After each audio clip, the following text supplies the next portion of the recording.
A lot of people argue that the difference in wealth and in income is due to better preparation, harder work, to um,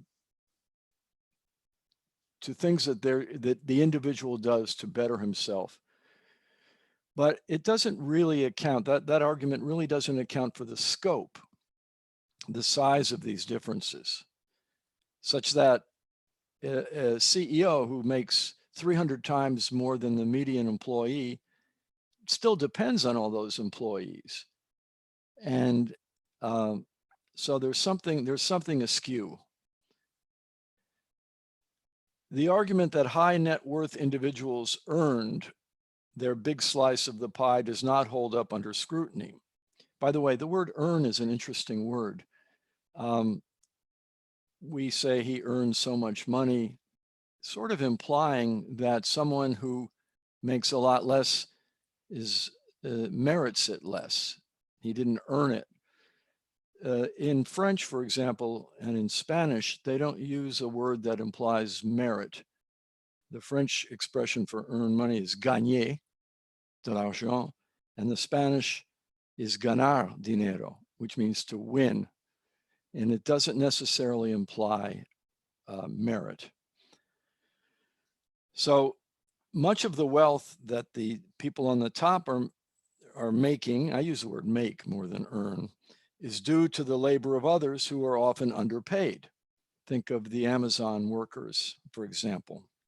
Even though they're well paid in terms of the minimum wage, they usually make $15 an hour. It's nothing compared to the people at the top. When examining household wealth, the inequality is even more striking.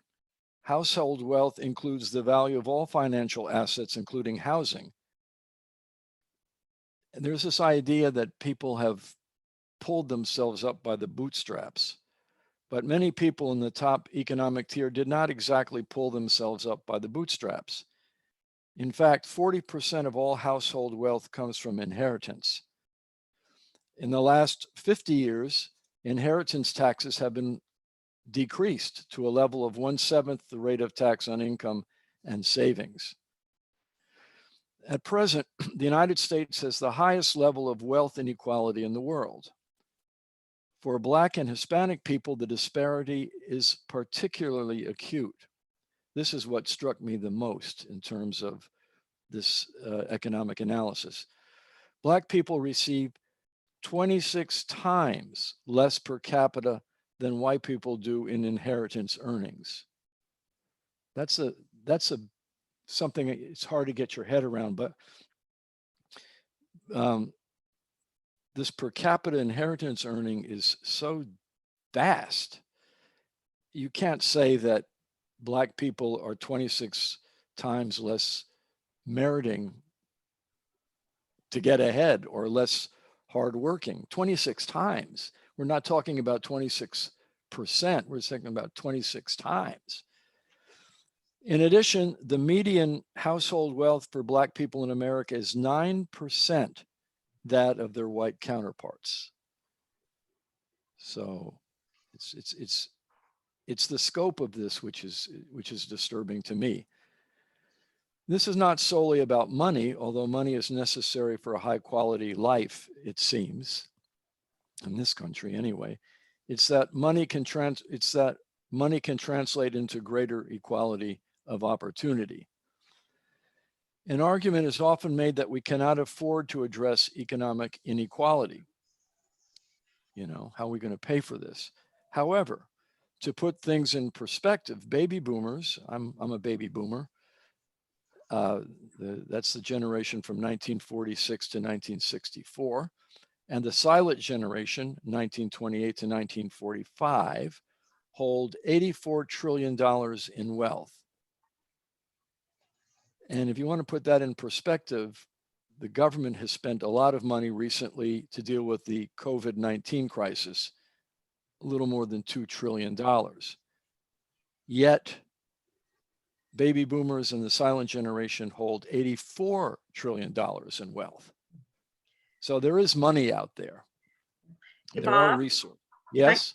Just interrupt you for just a second? I'm just conscious of the time. And so I just want to make sure that that we have time for questions and that sort of thing. So if you can take from the remaining pages that you have the key points, that would be terrific. Thanks. All right. All right. I'll try to do that. Okay. Social Security, for example, is an issue. And people say that Social Security is going to go bankrupt, et cetera. But the payment into the Social Security system is capped at the first $137,000 of salary and wages. There are a lot of people that make a lot more than that, and they pay their Social Security within the month of February, whereas the rest of us take the whole year because they don't have to pay after that. And then we've got a very dysfunctional healthcare system. It was said in the New York Times article is the most expensive and among the least effective in the entire industrialized world. And then our system of taxation fosters inequality. There were huge tax cuts 1981, 2001, 2017, where money was transferred to the wealthy. And at the same time, we could not find the money to address infrastructure, medical and educational needs and other needs. And you may have read this one. A recent survey found that 40% of Americans could not afford an unexpected $400 expense, such as a car repair, without selling personal assets or going into debt. And life expectancy is declining. So, so we have some major structural issues. Things have really turned around in the wrong way since 1970, when Milton Friedman proposed that that the company should just look to maximizing wealth rather than considering other important issues. So we asked what can be done. Housing vouchers, prohibit single-family zoning restrictions, which tends to keep the housing situation the way it is. And there are housing shortages in many cities. Eliminate employer-based healthcare system. The healthcare system that we have now, if you lose your job, you lose your health insurance, and that's not a good system. By the way, some of these proposals are somewhat controversial, but minimum wage legislation we think is important.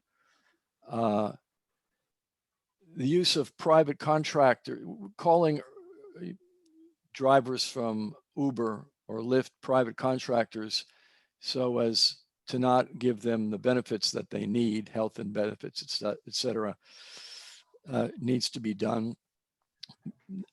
In the 2017 tax cut, a lot of money went to the very wealthiest and companies. They had a tax cut. The idea was that they would invest this money in the economy, but instead of doing that, there were stock buybacks, and they didn't invest in infrastructure. And number 8, implement a carbon tax to deal with global warming, refunding some of that to back in terms of rebates to the consumer, especially those who are poorer, so that they're not paying extra for the carbon tax, but it will affect our habits in terms of heating and transportation. Invest in climate change mitigation, change the tax laws to help the poor. These are pretty specific ideas, and they've been floated around before. Double the earned income tax credit to help workers, fund homeless programs, fund universal pre-K, Head Start, and child care. Other countries do it, and things work fine. Make the tax system more progressive, where the richer people pay a higher percentage of their income in taxes than lower income people. We do have a progressive tax system, but with all the loopholes and such, it's not very progressive sometimes. Cory Booker has the idea of a federal savings account for newborns to give everybody a start. Increase inheritance taxes, capital gains taxes should be increased for people who make more than $250,000. Employers' sick leave and family leave insurance. We have that in Maryland, at least the sick leave. This is one that's probably will be hotly debated at some point and is being debated, and it's pay reparations for slavery and then eliminate barriers to entry into unions. So I did my best to That's great, Bob. Thank you. summarize that. That's right. Thank you. I mean, what you can see here, I think, or what the process or the progress, or what we're trying to do with this talk, is to say, here's the Pope and what the Pope sees for the vision for the world, and it is a big one. And as we look at our current political system and our economic system in this country, there are some gaps. There's some big gaps between what the Pope has proposed, and I mean, more than gaps, there are conflicts between that and what we see in our country. But one of the things that's very beautiful, and again, maybe this is just part of our humanity, I guess, is this idea that at a local level, sometimes we are so much better at living the gospel truths when we don't get all mucked up with the politics and the government and that sort of thing.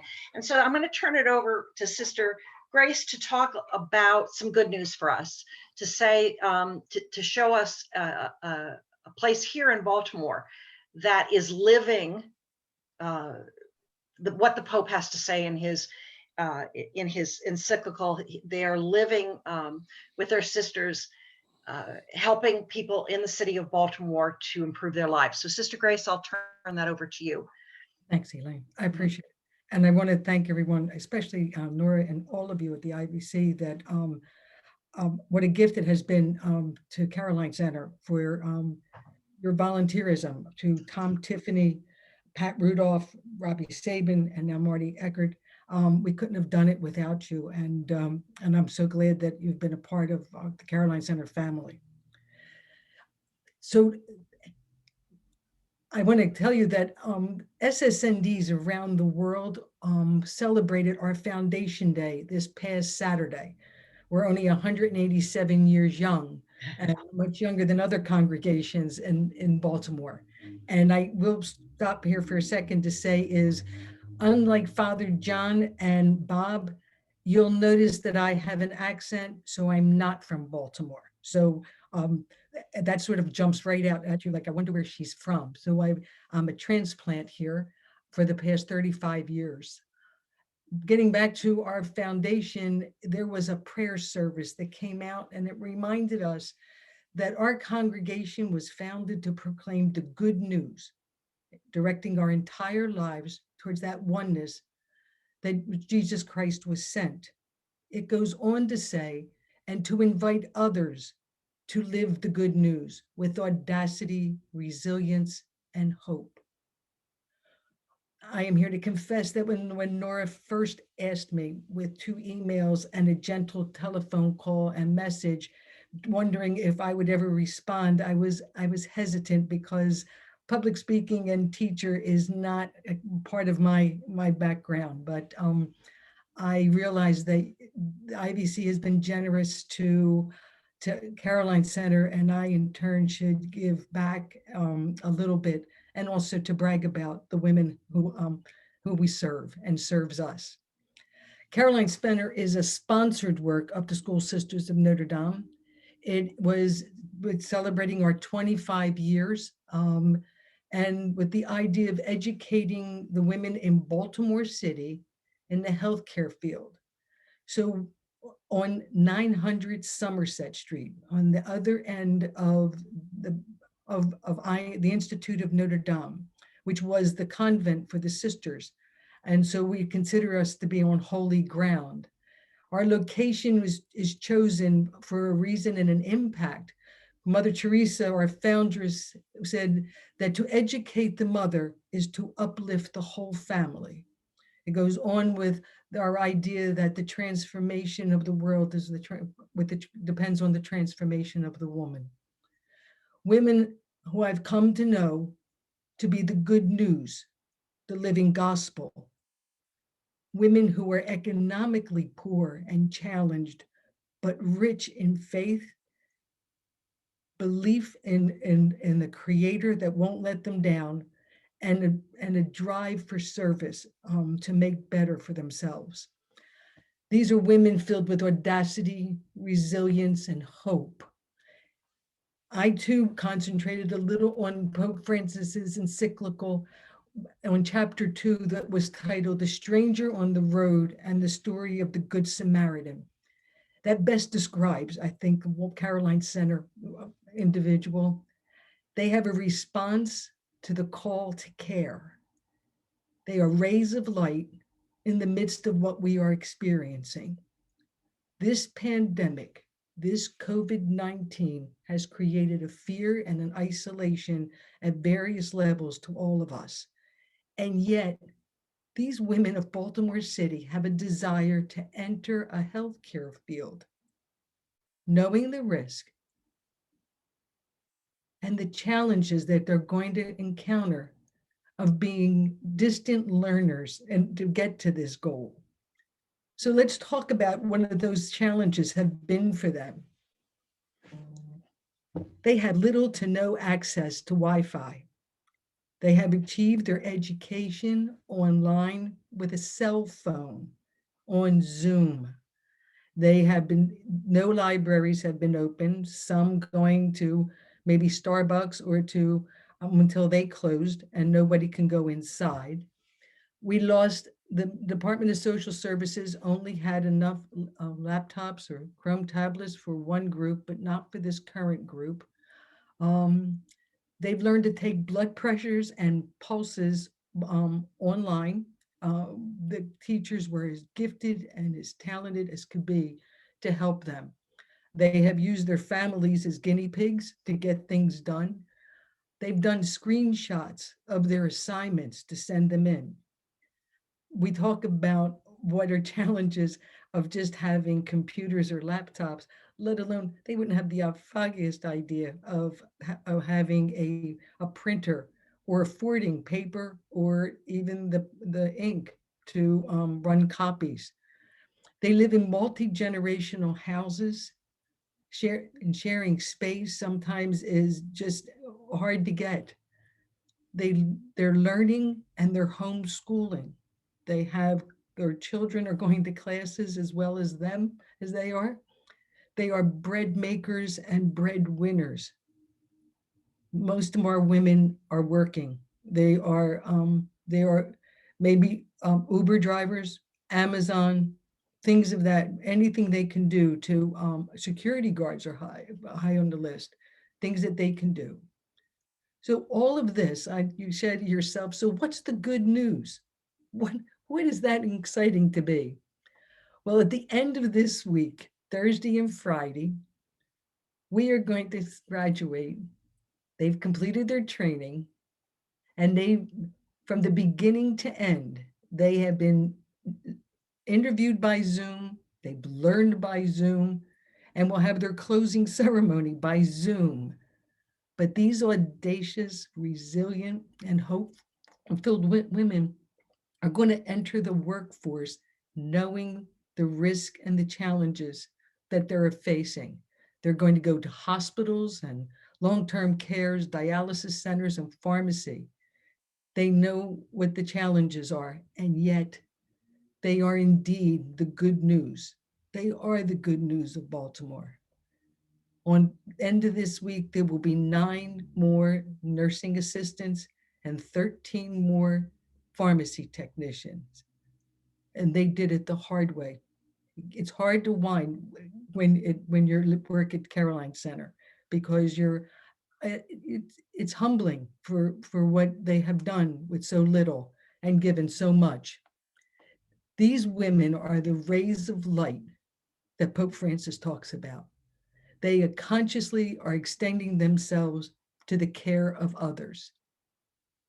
Is there more good news to share? at Caroline Center? You betcha. As I'm here tonight, or yesterday, today, and tomorrow, we're in the interview process for our next cohort, which will begin December the 1st. We had 271 applications done online. They came to, that is good news, isn't it?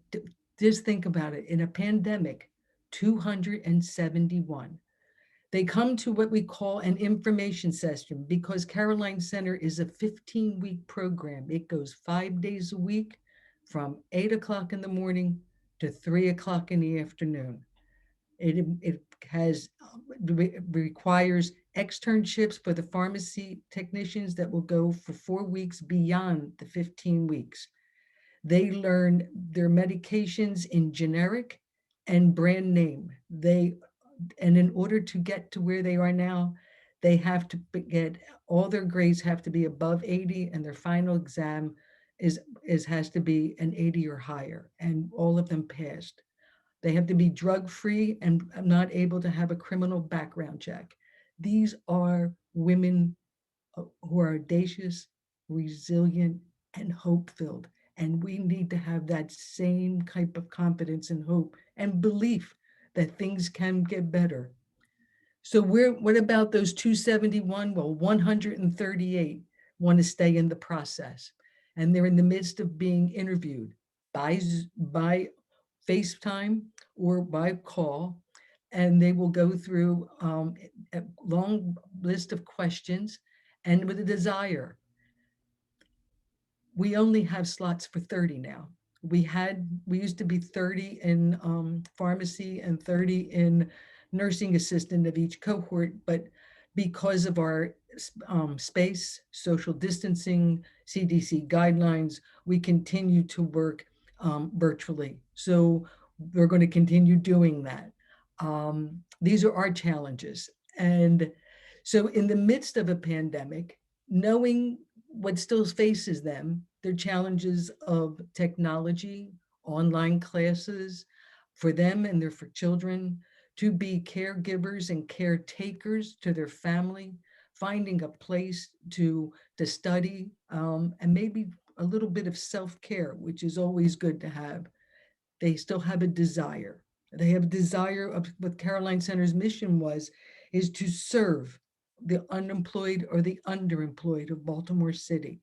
They want a career path. They want to make better. They want to provide. These are hope-filled, audacious, and resilient women. These are the good news of Baltimore. They want to be healthcare workers, and they know, as Pope Francis says, and to consciously extend themselves to care for the stranger in need. These are gospel women. They enflesh the word. They're the living and the being of the good news. So I give you two stories of these women. The one of them is Deanna. She completed in December of 2019. She lived in the Little Trobe projects with her parents and her daughter. She finished a program, she was employed at GBMC, and that's no easy feat considering she doesn't drive or have a car. So at 11 months, she received 2 certificates of commendation, and this nursing assistant was promoted to the PAC unit. It's called the Patient Access Representative, and she is helping navigate with the COVID family in their crisis. She's a witness to the values of what it is to be a good caregiver and a gospel woman. She called us to say that she got her number came up and she moved into her new home this month, and now she extended back, and she wants her parents living with her. She thought it was time that she reciprocated their generosity. She's a good news story for Baltimore and a ray of light for all of us. The other is a woman I never met, but I received an email that I'd like to read parts of it to you. She wrote last week and said, "Good afternoon. My name is Akeisha. I'm an alum of Caroline Center from Group 57 in 2014. After graduation, she said, I have been, after graduation, I worked as a nursing assistant and as a childcare worker. And now I'm the owner of a mobile CPR first aid company called Voices, Hearts, and Hands. With that being said, I would like to personally extend my services to the Caroline Center by offering group rates to the students. As an alum of Caroline Center and as a direct beneficiary of your program, I not only wholeheartedly believe in the principles, but I know firsthand how it can change your life. Please feel free to contact me with any questions. Women of Hope, good news in Baltimore, all coming from 900 Somerset Street. I'm lucky to be there. So I asked you, is this good news? Are these women and what they have done given you hope? Are they rays of light for Baltimore? They certainly have been. They have been rays of light for Baltimore, Caroline Center, and me. And I hope for you as well. Come visit us. Thank you, Sister Grace. That was Thank you. beautiful. Thank you so much. Amen. It's a wonderful place. I recall talking to one of our volunteers, Robbie Sabin, who has worked there for a long time teaching. And she talked about going online and how the respect that she had for these women. She said, I couldn't imagine that I would have more respect for them than I already did. She said, but to see their life situations and to understand them trying to learn all this online, she said it's just remarkable. They're really, really wonderful. So we only have about 15 minutes left, but I did want to bring up the whole group again and maybe open it up for questions. And I think what we're going to do, so that we're not all talking over each other, if you can just raise your hand if you have a question that you want to ask one of our panelists, if you have a comment or a question or whatever it might be. So does anyone have anything? Bob. Thank you. Wonderful presentations from all three of our speakers. I want to ask Father John Donahue a question. You very effectively and meaningfully shared with us that excerpt from the Encyclical concerning the Good Samaritan. It was wonderful. You had also mentioned that you have gotten into the practice of reading various excerpts each morning for as part of prayer. I was wondering, are there any other excerpts that have really left an impression on you, like it just really maybe caught you by surprise, or just really struck a chord with you? Any other excerpts you'd care to share with us? I didn't make a list, to tell you the truth, and I would have to go back and go through the document. I did read it and on the web, and I blocked out certain passages, but I haven't sort of collected them in a way that I can point to them right now. Sure. I just think you have to engage the document. I did send, I think, a outline of it to Nora. I think she can send that to you on the web, which highlights certain passages. I'll do it. Yes. Yeah. Great. Bob, I'd like to answer that question with something, if you wouldn't mind. Of course. It's in section 81, and it's the last line, or the paragraph 81. It says, I should no longer say that I have neighbors to help, but I myself must be a neighbor to others. And that stopped me in my tracks, because I think it provides a different way of looking at service. It's not so much, we always say we need to find Jesus in other people. We have to find Jesus in our hearts. If we remember in the gospel, in Matthew's gospel 25, of the sheep and the goats, the one thing they have in common is neither one of them recognized Jesus. So the comment here is that yes, we might have this, it might be a good thing for us to be out there and looking around and saying, where is the need? But really what has to happen is that has to start in our hearts, and that we have to be Christ in our hearts. And that stopped me. I should no longer say I have neighbors to help, but I must myself be the neighbor to others. So that's just something I'd share. Great. Thank you. Other questions or comments? Some people I can't see, so if you're raising your hand, I can't see you. You can unmute yourself if you have Well, I something. wanted to mention one thing Okay. I forgot, that Francis uses a new phrase in this letter. He calls it social friendship. And this runs all through the letter. And what he is trying to say is friendship is wishing to the good of the other, but not simply on individual levels, but to create cultures of social friendship. And I think that's really important because it breaks down barriers. I mean, paragraph 186 is a beautiful statement of that. I'll just, you've all been listening so much, you want to talk, I'm sure. I think you should. There is a kind of love that is elicited.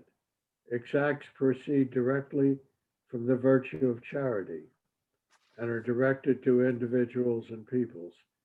There is also commanded love, expressed in those acts of charity that spur people to create more sound institutions, more just regulations, more supportive structures, the kinds of things that Don Moore was talking about.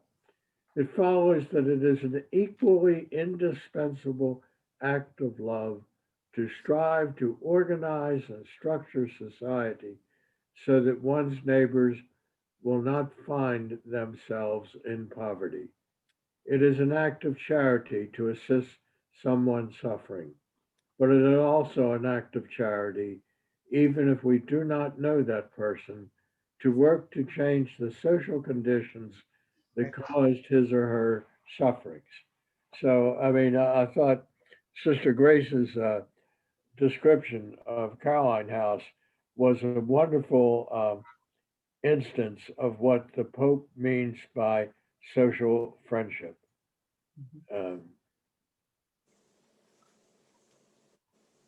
Other questions or I, thoughts? I do, if I may. This Yeah. is Joan Stein from Resurrection. And my question is really for Bob Moore.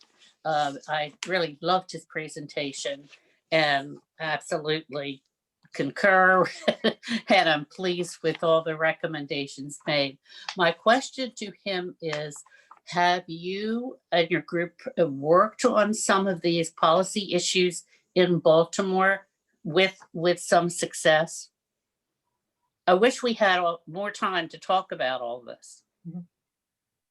Well, we have to some degree. I mean, we did work. These are big structural issues that we need to Sure. confront. Yeah. And I thought that what we did with the paid sick leave Mhm. was an important thing, and the $15 minimum wage. Yeah, I was part of coalitions to work on that. That's why I was interested in what exactly happened. Yeah, well, we're somewhat into that process. We were at, what was it, something like $10 an hour minimum wage. You can't live on what was the minimum wage. Right. And to go up to 15, going from 10 to 15 is a 50% raise, and it'll make a difference in the lives of a lot of people, I think. Even though it's not a lot of money, it's much better than $10 an hour. And so if there were two earners making $15 an hour, you can almost make it. It's not a lot of money, but it's a big improvement. Right. So those two things for sure. The head of our committee, Terry Kavanaugh, works on these issues for his main job. And so he's brought these to our attention. And the committee has worked with him to, and along with, it's a big coalition effort. Yes. we were very pleased to be on the winning side finally of those issues. Right, right. Thanks. Thank you so much. You're welcome. Other questions or comments?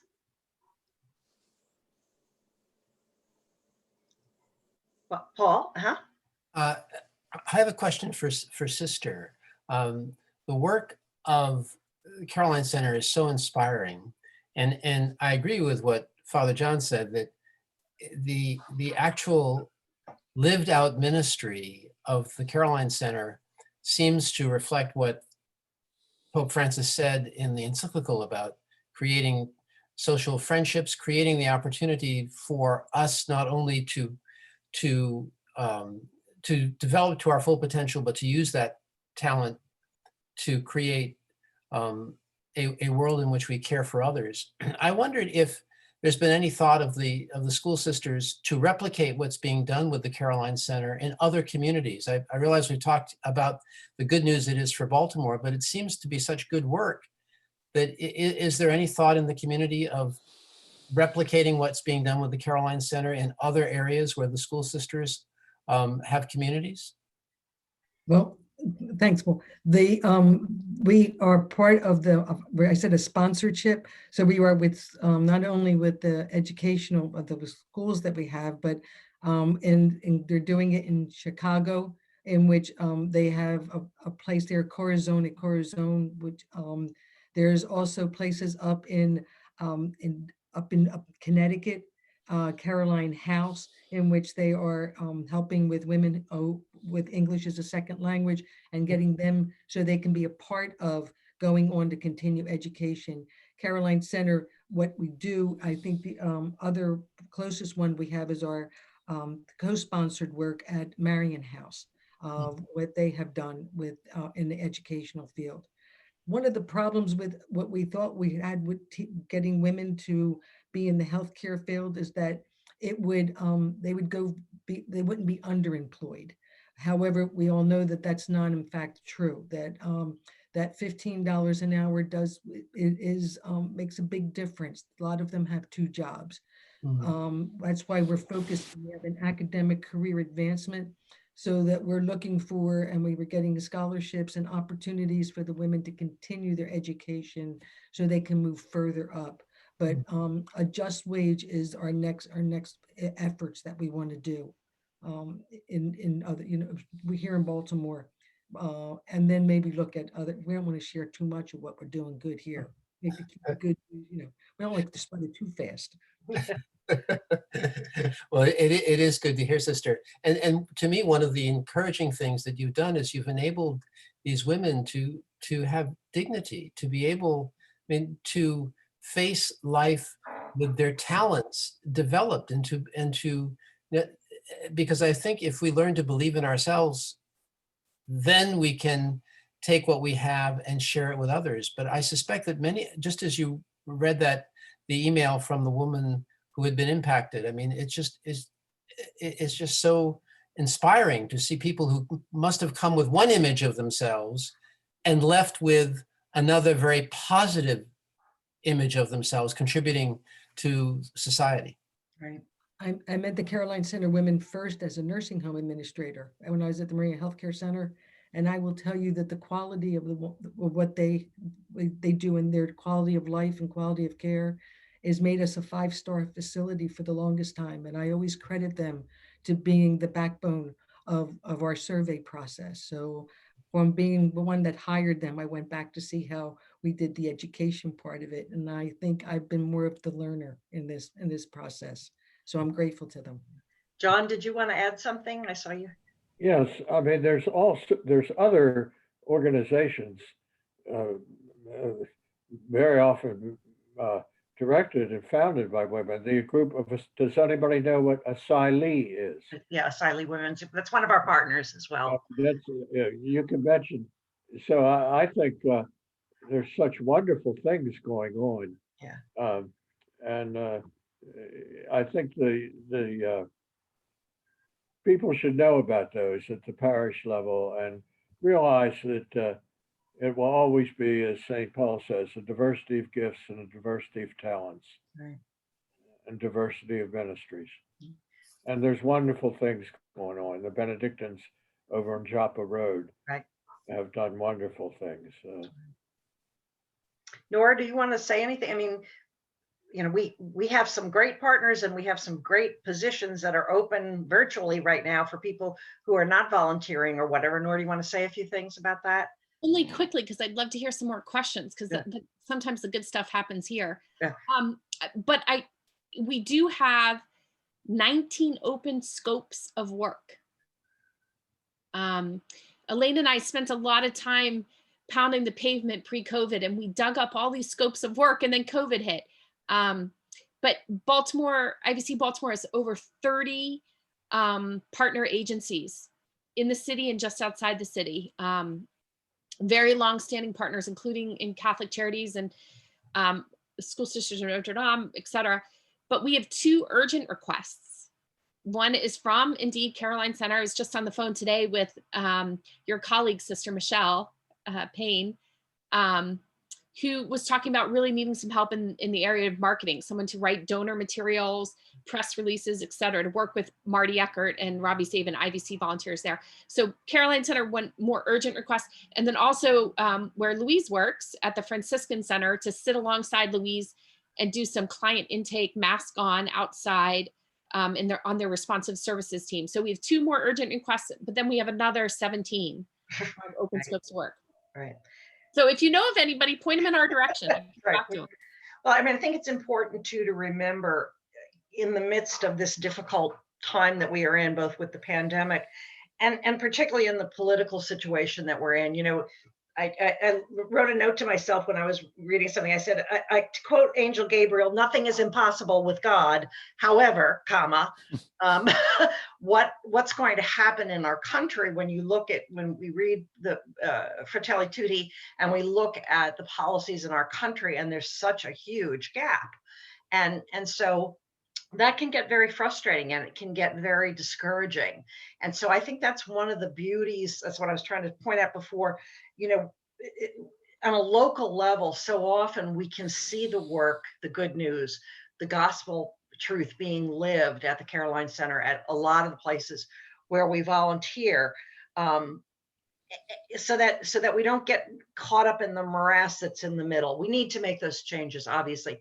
Bob talked about it. John mentioned it, that, you know, the Pope talked about how important it was to make the changes in the structure.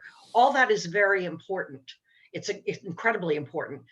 But at the end of the day, sometimes what you need is to touch someone and to make a difference in their lives. And I think that's the beauty of what we have as a community, is that it can put those gospel truths right at our fingertips and help people. It's really a beautiful thing. So that I'm sorry, I'm on my on my soapbox, but other comments, or I want to be respectful of our time. I know we're a little bit behind, but and then if anybody has to leave, that's fine. I understand. But Anne-Marie, you had a question you wanted to say? You're muted still, dear. You're still muted. There you go. Okay. Yes, I just recently I've been doing more reading about the arts, and just so happens that this evening on PBS they were talking about the arts and our economy and so on. And I don't read much of his. I have not read much of his work, Dostoevsky, but I keep thinking of that one line of his, that beauty will save the world. And in the PBS episode this evening, they talked about that they believe very strongly that the arts can save our economy. And I bring it up because the type of work the Caroline Center does is so good and so worthwhile. And I just wonder if there can be something similar to that in the arts, for those people who are artistic, in the visual arts, all kinds of arts, not just one area, and to help them get jobs. Right now, of course, all artists are out of work. They're really struggling. But I think it's an area that if we took it seriously and not see it as something that people who can afford to do, most cannot, but I mean, we see it as something that is not unlike other economic jobs. Right. And it needs to be brought into, I think, the main fold of the economy and seen as important and paid just as well. I don't know what we compare it to.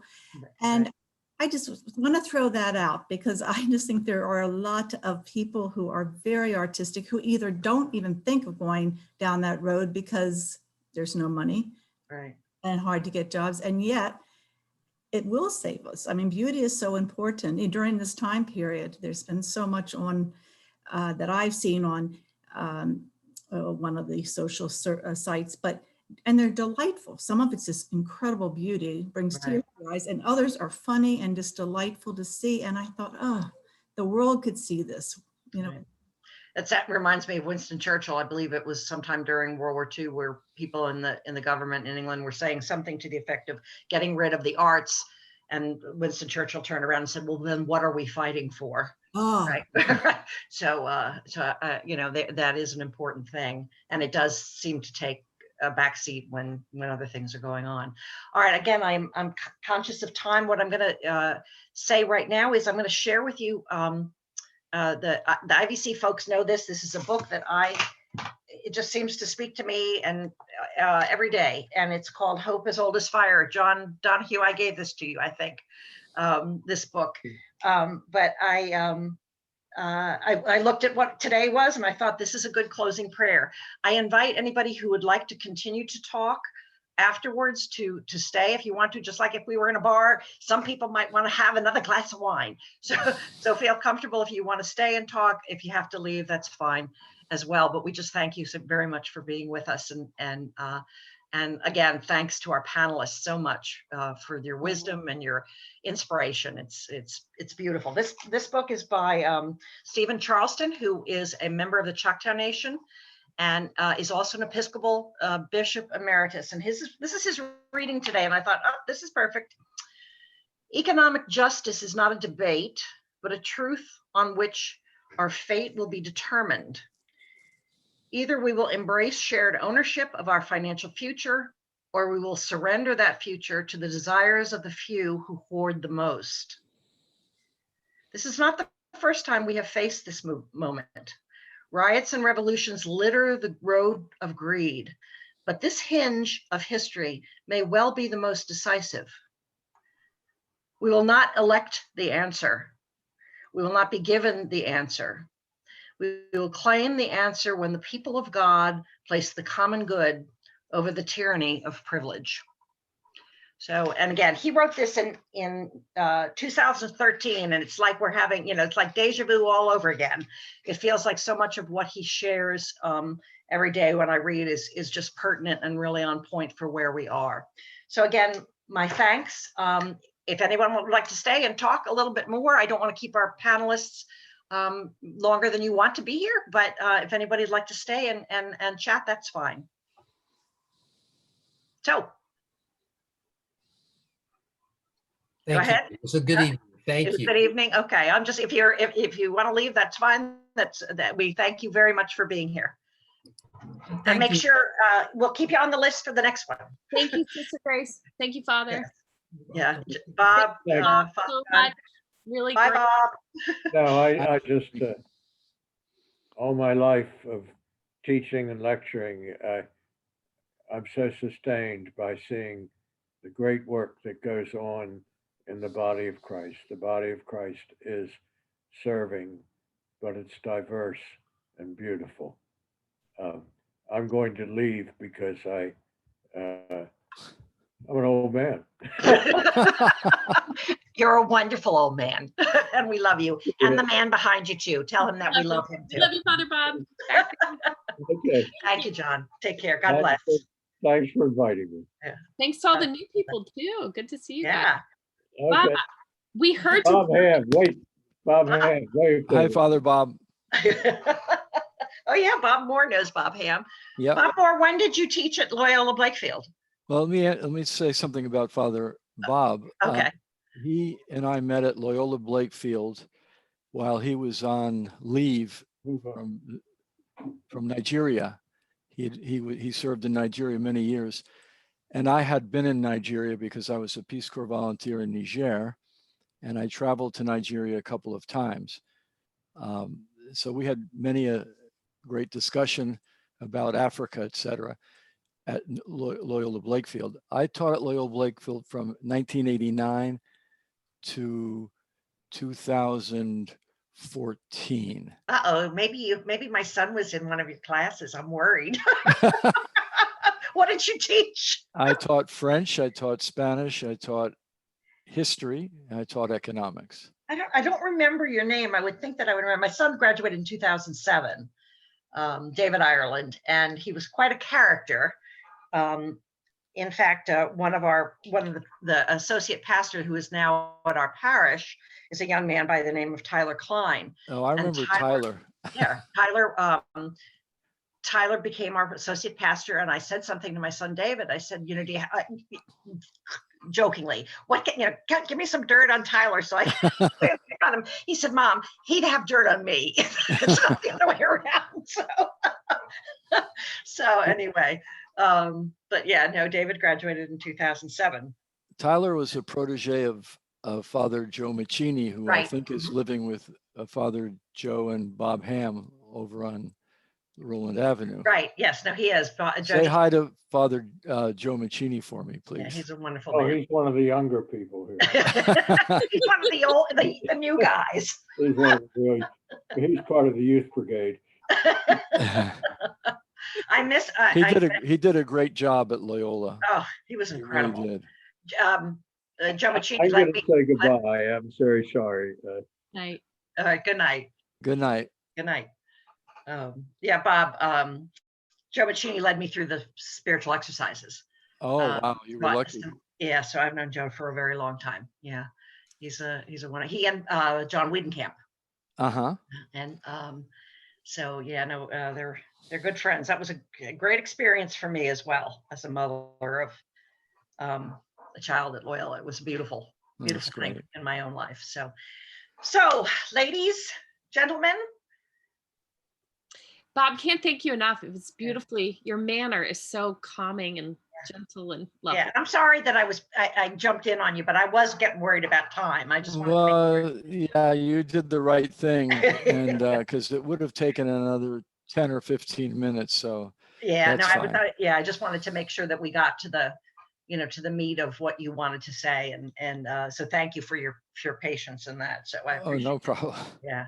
If I may interrupt, I hope we're just at the beginning of discussing what you had to say. I think it just holds, it's so important for all of us to get a better understanding and understand what we can do.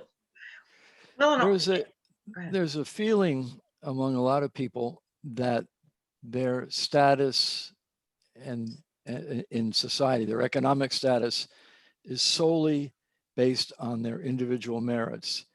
And if people have a lower status, it's because they were either not smart enough or they didn't work hard enough. And there's a certain resistance to some of these solutions that I called upon because they see it as giving money to undeserving people. Right.